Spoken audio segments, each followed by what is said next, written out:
I guess the biggest one to say in education is don't invest in any type of intervention, but particularly in learning, if you don't measure it. I think we have so many examples. We've heard here in the last couple of days the things we've talked about. And this isn't an issue you could say about Australia or this region, it's all over. We've been investing for years and years, if not decades, in training teachers, buying textbooks, and we don't basically have a clue whether the children were learning more. And then later when we started actually measuring the learning for children, we realized they weren't learning. And this is something I think, any advice I give to any program is don't start it if you're not going to measure it, if you're not going to set it, because I just think we don't know enough, and we have to learn from what we're doing right and what we're doing wrong.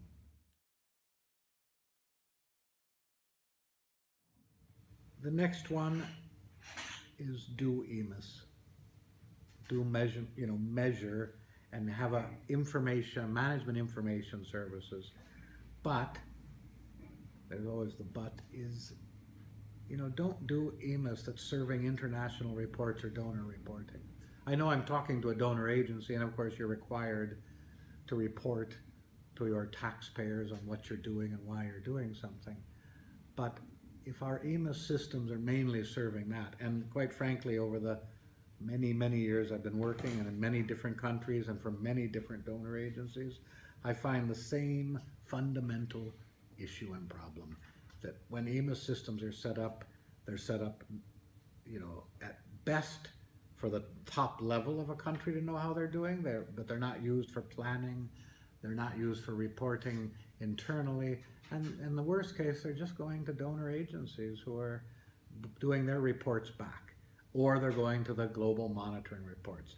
That is important, I'm not saying it isn't, but the EMIS systems are driving that. So do EMIS, but do it so it's actually, it has to be set up so it's meaningful for a country to use.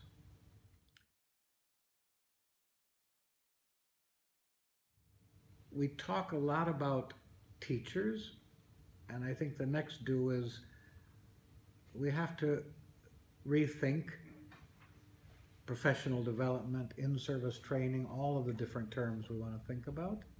Again, we've talked about these over the last days, and I think we have more and more good experiences and practices, and we know about things, but we still tend to fund good old-fashioned, or I shouldn't say it's good, it's bad old-fashioned in-service training of teachers. We say, it's generic, it's not thought, what is the actual issue that should be looked at? And I think in this, do think differently now. There's so many different ways around, don't want to use the words like capacity building, but there is different ways around mentoring, there's different good practices, and we have to think really differently about how we're doing it, because again, it goes back to that same question, we're investing a lot in teachers. Most donor programs have a component of teacher education, teacher development, but we're not really doing the right things, and that's so should think of it differently.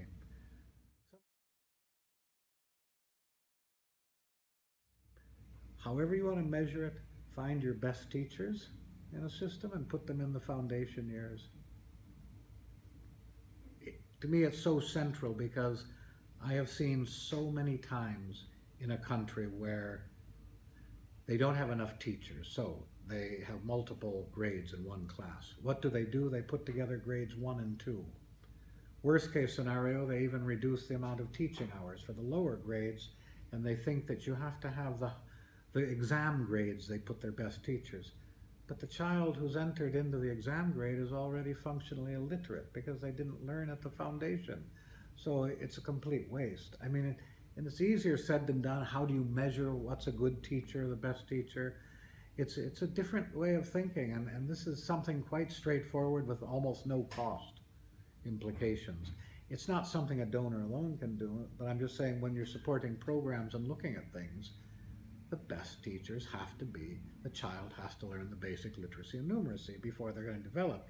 You can actually have multi-grade at grades 4, 5, and 6 if they already know how to read and write, and that's where they can do more of the self-learning, etc.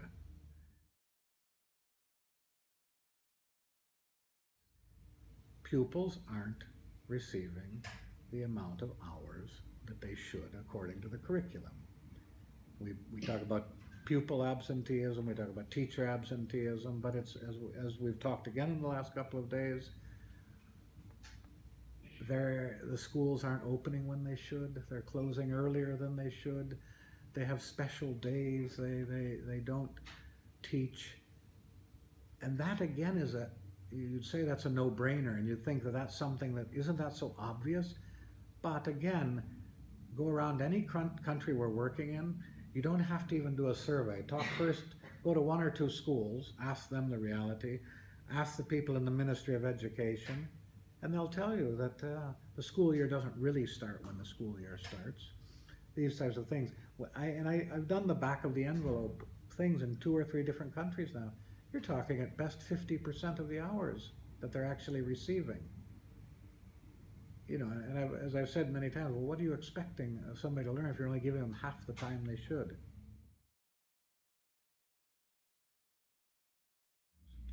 The last one that's something I've learned, you know, and quite recently through the work in the last 4 or 5 years, head teachers, principals, they're teaching too much, meaning they're not doing their core functions. And teachers are teaching too little. You know, there's a strange thing there. We're finding that teachers aren't teaching as much as they should, and head teachers are teaching far too much, meaning they have no hope of doing their activities.